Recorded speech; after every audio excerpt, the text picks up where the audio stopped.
Well, we kicked off this week's episode talking about the players that have impressed us at the World Cup so far. So it seems only fitting that we wrap up this week's show talking about the players that have disappointed us. And unfortunately, they almost exclusively come from the one national team. And I'm delighted once again to be joined by my colleague Lara Karachan from the Turkish team. Lara, I wish I could have you back on the show on better circumstances. But of course, today we have to talk about Turkey getting knocked out of the World Cup after just two games. First of all, I hope you're well. I hope you're enjoying the summer. But I fear the World Cup may have been a bit of a disappointment on that.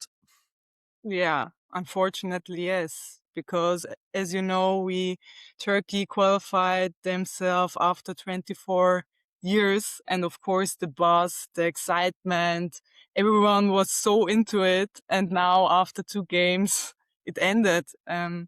So yeah, we were very hyped, but unfortunately our journey came, um, to an end much earlier than we expected.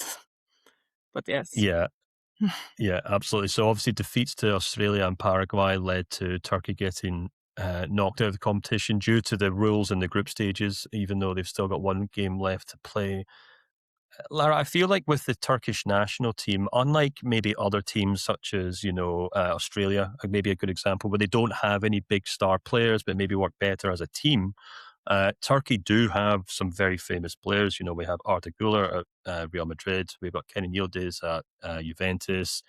Can Özun, anyone who follows the Bundesliga, a very bright prospect at Eintracht Frankfurt. And of course, Hakan Çalhanoğlu, who's played for a number of big teams in Europe and is obviously a Turkish captain.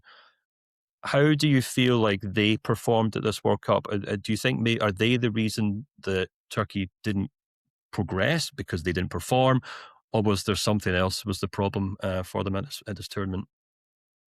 So when we are talking about the star players, of course, they have the highest market values ever for, I think, Can Uzun, Kenan Yildiz, and also Arda Güler with his 90 million euros. We haven't got that many star players before, so the expectations were high, and also for them it was very high to perform. I can't say that they didn't perform, but in general we saw that the pressure on them, not only on them, but of course of the star players who would take responsibility in this kind of tournaments. It was too high. The expectations were too high. The pressure from the media, from the people, from the environment, it was too high. So I think they performed okay. They performed what we expected, but not overperformed. And I think when you think back at the Euros, where Arda Güler hits that incredible goal as the youngest goal scorer ever in Euros, of course, the expectation was high that we also see something different, something similar in the World Cup. But as I said before, the pressure was high, and I also had the feeling that this kind of star players like Arda Güler um, couldn't reach that potential that were expected from him. But I think the performance was not bad, but it was also not good enough. And I think for such kind of tournaments, you need that. Also, you have to keep in mind that Kenan Yildiz was a little bit injured and he was not 100% on his level. And so when these all kind of circumstances come to one thing, and then you have two opponents who were very defensive, then you, as Turkey, have a problem to reach that performance that you expected before. Yeah, absolutely. We did an article on the UK domain, or the English domains rather, looking at the most valuable nations to get knocked out of the group stages. And this Turkish national team are the ninth most valuable nation to get knocked out. Obviously, there's some much bigger nations like Spain, Germany, Italy, etc. But that just goes to show the talent in this squad. So, I mean, people outside of Turkey know how much talent's in this team, and maybe they can apply their own expectations. But what was the expectations and what was the reaction within Turkey from the fans, from the media after they got knocked out of the World Cup? it was brutal. So after the first match where everything, okay, you can start maybe with a defeat, but the media outlet was like, okay, we are done, we are finished. And also when you have this pressure after the first defeat, the second defeat, when you receive such early goal, then the pressure was so high on the players. And also the media were not really humble with them, not really nice with them, because of course they see you have the such high market values on your star players on your team.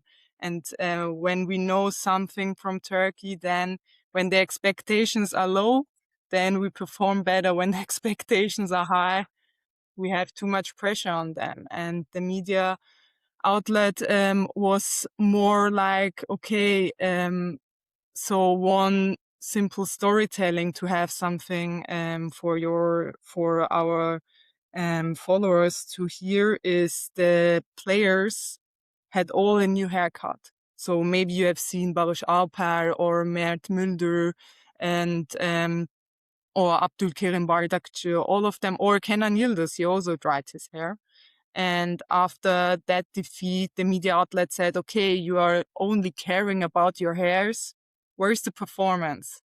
And when you go that in that narrative, then of course the players think, okay, we also were hyped for that tournament. We wanted to have something different. But when the media is also attacking your personal style rather than your play, then of course for the players is that pressure high. And then and before the press conference before the second match, also the player Samet Akaydın said, we have fear to do something wrong because the media is taking everything, and then we have so much pressure on our play to do some failure, to do something. Everything they talk about, the player are reading this.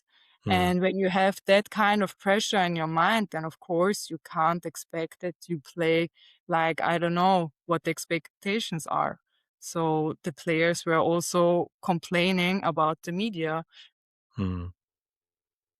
Yeah, it's so interesting because it's only Turkey's second World Cup in 58 years, I think, if I'm not mistaken. They obviously did very well in South Korea and Japan and the third place finish. And they've done better, obviously, in the European Championships recently. But it does feel as though the kind of expectations that the Turkish fans put in the national team doesn't quite line up with experience or history or achievements for the national team. And I'm interested in asking whether you think those key players in that team are used to that level of scrutiny or that level of expectation, because obviously guys like Yildiz and Arda Güler play for the biggest nations and biggest clubs in the world, but no one at Real Madrid maybe expects Arda Güler to be the guy who has to answer all the questions. You know, that's Vinicius Junior, that's Kylian Mbappe, Jude Bellingham, perhaps. Kenan Yildiz, for example, obviously very good player Juventus, where he's expected to score goals, but I guess grew up in Germany, moved to Italy, maybe doesn't have the same experience of dealing with, you know, that expectation in Turkey, perhaps. And Chan Ozone, obviously, Eintracht Frankfurt, where obviously they're a very big club in Germany, but not expected to win every single week. So do you think maybe some of these star players, the environment they have at club level is very, very different from the environment they have for the national team? Maybe it could be one point, but we also have to keep in mind that these players are very young. Mm, So they have so much responsibility in the Turkish national team. And also, I think why the pressure is also high on them because they showed themselves. As I said before, Arda Güler proved himself that he can take this kind of responsibility in such big tournaments. And of course, when you have proved yourself, then the people expect that you will do it in every tournament. They expect that you are kind of messy, that you can have this kind of impact on every match because you did that before. And of course, the club environment, we have to also keep in mind that the players are playing in Europe, and in Europe it is different than in Turkey. of course, in Real Madrid, you have that kind of pressure, like playing for the big clubs in Turkey. But as you said also before, the Arda Güler, yeah, he's a talent, he's a star player. He is also a star player, but the big stars are Mbappe, Bellingham, and so on. So he's not the main guy, and in the Turkish national team, he is. And of course, the pressure is different than at Real Madrid for him. Yeah, absolutely. Let me ask you about the head coach as well, Vincenzo Montella. Obviously did very well getting to the quarterfinals of the European Championships 2 years ago. But what has been the reaction to his position with the national team following this World Cup campaign? Because he's obviously been at the national team for quite a while now. I think he's now got 35 matches under his belt as the Turkish national team head coach. Have there been calls to sack him? Has he been blamed for this? Is everyone saying this is his fault? We've got the right players, but we don't have the right coach. And I guess also, will he leave the job or will he stay on as the Turkey national team coach? Yes, in Turkey, when you don't perform or after such big two defeats and you are out of the tournament, my expectation was like, I know the Turkish environment is next day, there is an announcement, Montella is sacked. But the president said he don't want to do this. He don't want to have this kind of club logic, like we have in the big teams in Turkey. When you have maybe 2, 3 defeats in a row, then you are safe sacked. And he said we have this kind of path. We want to go with him. We have this kind of development also over the past years, and we want to continue. And for me, this was a surprise, but I think it's good to have maybe something new also in the Turkish environment, because I think Montella did a great job also in the past 2 years. And now, of course, the 2 games were not like we expected. And also from my side, we could do better also tactical wise. So he has some faults, but when we see the bigger picture, he developed the national team over the past years in a way that nobody did before. Of course, he has some star players that maybe some other coaches hasn't, like Arda Güller, Can Uzun, Kenan Yildiz, of course.